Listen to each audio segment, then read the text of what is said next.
Terima kasih Nalela di Angkasa Puri. Assalamualaikum dan salam satu Malaysia. Sarawak komited dalam menangani isu kesihatan mental termasuk perilaku bunuh diri yang semakin serius ketika ini. Ketua Menteri Sarawak Dato' Amar Abang Johari Tun Openg berkata, isu ini memberi banyak impak bukan sahaja kepada individu tetapi juga negara. Bercakap pada sidang media selepas merasmikan Kongres Antarabangsa Persatuan Pencegahan Bunuh Diri Antarabangsa sempena persidangan Perubatan Psikologi Malaysia ke-21 di Kuching, beliau berkata banyak usaha telah dan sedang dilakukan bagi menangani isu itu. Malah kerajaan negeri telah menambah dana kepada Kementerian Kebajikan, Kesejahteraan Komuniti, Wanita Keluarga dan Pembangunan Kanak-kanak bagi melaksanakan pelbagai aktiviti berkaitan. No, there is an increase. There is going to be an increase of at least about 5% budget to Ministry of Community Development. And this is not directly trying to prevent suicide because the question is you have to create awareness and the importance of managing your lifestyle. The question is how you manage your lifestyle and managing your problems. Beliau turut menggesa para cendekiawan dan profesional untuk melaksanakan lebih banyak penyelidikan di negeri ini untuk mencari sebab dan merangka pendekatan yang sesuai dalam mengatasi masalah itu. Sementara itu, Kongres yang berlangsung selama 5 hari itu melibatkan lebih 550 delegasi dari lebih 50 buah negara bertujuan berkongsi maklumat dan penyelidikan serta menyumbang idea dalam mengenal pasti punca dan cara menangani masalah bunuh diri dalam kalangan masyarakat di seluruh dunia. Sebuah pusat pengumpulan dan pemasaran produk hasil pertanian akan dibina di Lawas tidak lama lagi. Ketua Menteri Sarawak Dato' Amar Abang Johari Tun Abang Openg berkata, melalui pusat yang akan menelan kos RM5 juta itu akan membolehkan hasil pertanian dipasarkan secara meluas termasuk ke luar negara. Beliau berkata projek sama akan dilaksanakan di kawasan lain di negeri ini sekiranya projek perintis yang dilaksanakan di Lawas itu berjaya. Jadi permulaannya mungkin kita mula di Lawas. Kita akan memberi kelulusan peruntukan untuk pertamanya 5 juta bagi kita mendirikan collection center di Lawas. Kerana apabila ini berlaku, maka menggunakan e-dagang kita dapat mengeluarkan hasil ke luar negara. Beliau memberitahu demikian pada Majlis Ramatamah Aidilfitri peringkat bahagian Limbang di Stadium Tertutup Lawas malam tadi. Dalam pada itu, katanya kerajaan negeri juga akan membaik pulih lebih 400 sekolah daif di negeri ini termasuk di Lawas dengan peruntukan melalui Bank Pembangunan Sarawak. Jelasnya terdapat banyak sekolah di negeri ini yang perlu diberi perhatian dan dinaik taraf dalam usaha kerajaan menyediakan kemudahan prasarana pendidikan kepada anak-anak. Selain itu, kerajaan negeri akan menggunakan kaedah pembekalan air mentah daripada empangan yang terdapat di Sarawak membabitkan empangan bakun batang air murum yang diagihkan melalui pipe grid. Jelasnya, pembinaan projek empangan terusan di utara negeri ini akan tetap diteruskan demi kebaikan rakyat di kawasan tersebut. Tambahnya, selain membekalkan sumber elektrik, air mentah empangan itu dapat dijadikan sebagai pusat pelancongan. Lebih 2,000 masyarakat pelbagai kaum di bahagian Limbang menghadiri majlis tersebut. Majlis Sumber Teknologi Maklumat Sarawak SITRC semalam memenangi anugerah kategori cap dagangan dan petunjuk geografi pada Anugerah Harta Intelek Negara yang diadakan di Kuala Lumpur. Ketua rombongan SITRC Datuk Patinggi Tan Sri Alfred Jabu Numpang berkata, kategori tersebut dimenangi menerusi pembentangan yang bertajuk Ikan Empurau Sarawak.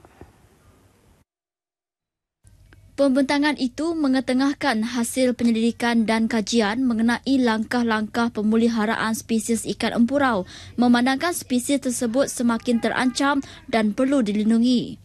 Menyedari jenis ikan empurau ini akan semakin hari the risk of extinction mungkin akan pupus disebabkan ramai rakyat di Sarawak dan pengusaha-pengusaha memang berminat untuk menangkap ikan empurau dari sungai-sungai keseluruhan Sarawak disebabkan harga ikan ini adalah tinggi. Beliau yang juga penasihat penyelidikan Sains Sarawak memberitahu penyelidikan mengenai ikan purau ini telah dijalankan menerusi penubuhan stesen pertanian Tarat di Serian melalui pengumpulan bibit ikan empurau untuk menambahkan populasi ikan tersebut dan kemudiannya dilepaskan ke sungai serta disimpan dengan microchip bagi mengesan pembiakan ikan berkenaan. Beliau memberitahu demikian pada sidang media Anugerah Harta Intelek Negara di Bilik Media Lapangan Terbang Antarabangsa Kuching hari ini. Dalam pada itu, bagi jangka panjang, pihaknya akan berbincang dengan Kementerian Dalam Negeri, Koperasi dan Kepenggunaan dalam mengadakan kerjasama dengan Perbadanan Harta Intelek Malaysia untuk mendapatkan pengiktirafan global bagi ikan empurau untuk memastikan spesies ikan tersebut terus dilindungi secara global. Sementara itu, Anugerah Harta Intelek Negara 2017 merupakan satu pengiktirafan kerajaan kepada organisasi atau individu yang menyumbang kepada pembangunan harta intelek dan ekonomi negara. Kumpulan berkenaan telah membawa pulang wang tunai berjumlah RM5,000, sijil dan piala.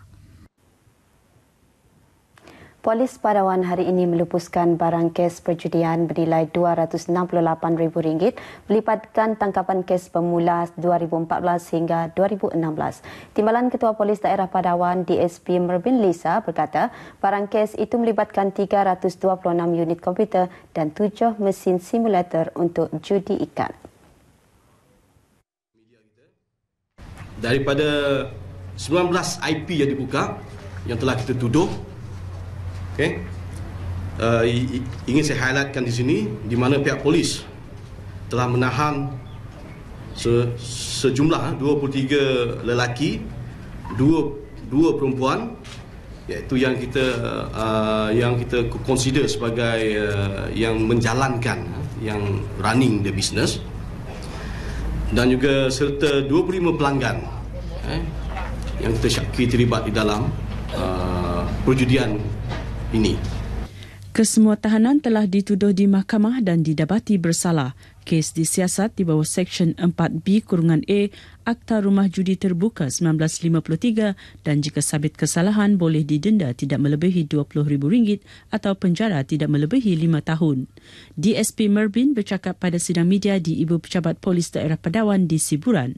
Pada majlis itu, polis surut melupuskan 483 keping gegantung iklan pinjaman wang tidak berlesen. Barang kes yang dirampas menerusi Vulture itu melibatkan tempoh 2015 hingga 14 Julai tahun ini. Seramai 4 individu turut ditahan dan kes disiasat di bawah Seksyen 29AA Akta Pemberi Pinjam Wang 1951 larangan pemberi pinjam wang tidak berlesen yang membawa denda tidak melebihi RM20,000 atau penjara tidak melebihi 2 tahun. Seramai 24 kaki tangan Jabatan Penyiaran Sarawak menghadiri kursus asas keselamatan kebakaran anjuran RTM dan Jabatan Bomba dan Penyelamat Malaysia bermula Isnin lalu di RTM Kuching. Menurut Pegawai Unit Latihan Balai Bomba dan Penyelamat Kuching, Saiful Ismail Othman, program itu akan membolehkan kaki tangan bertindak pantas kiranya berlaku kecemasan di tempat kerja. Tambahnya, program juga akan beri idea ke arah pentingnya penubuhan pasukan respon kecemasan ERT dalam sesebuah organisasi sebagai pasukan awal tindakan kecemasan kebakaran sebelum tibanya pasukan bomba untuk menjalankan operasi memadam dan menyelamat. Beliau turut memberitahu JBPM juga sentiasa meningkatkan kesedaran mengenai keselamatan kepada orang awam. Memang kita sentiasa, unit latihan sentiasa memberi latihan kepada syarikat-syarikat bangunan-bangunan tinggi di shopping komplek dan juga syarikat-syarikat yang memerlukan perkhidmatan untuk mengajar tentang pasukan ERT. Dalam pada itu, para peserta turut berpuas hati dengan ilmu yang disampaikan oleh pihak bomba sepanjang kursus itu diadakan. Sebaiknya kursus ini membantu kita untuk lebih tahulah tentang keadaan kebakaran, pertolongan cemas dan sebagainya. Kerana ada kebaikan untuk contohnya pekerja-pekerja boleh tahu jika sesuatu kebakaran terjadi, kita akan tahu cara untuk menyelamat, untuk bersama-sama bekerjasama lah untuk mengelakkan kebakaran.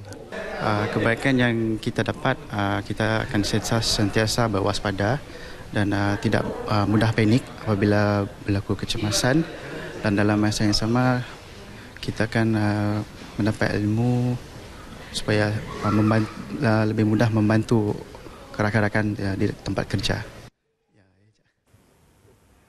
Setakat ini dahulu berita dari Sarawak untuk N5 petang ini. Untuk berita seterusnya kembali bersama Nolela di Angkasa Puri.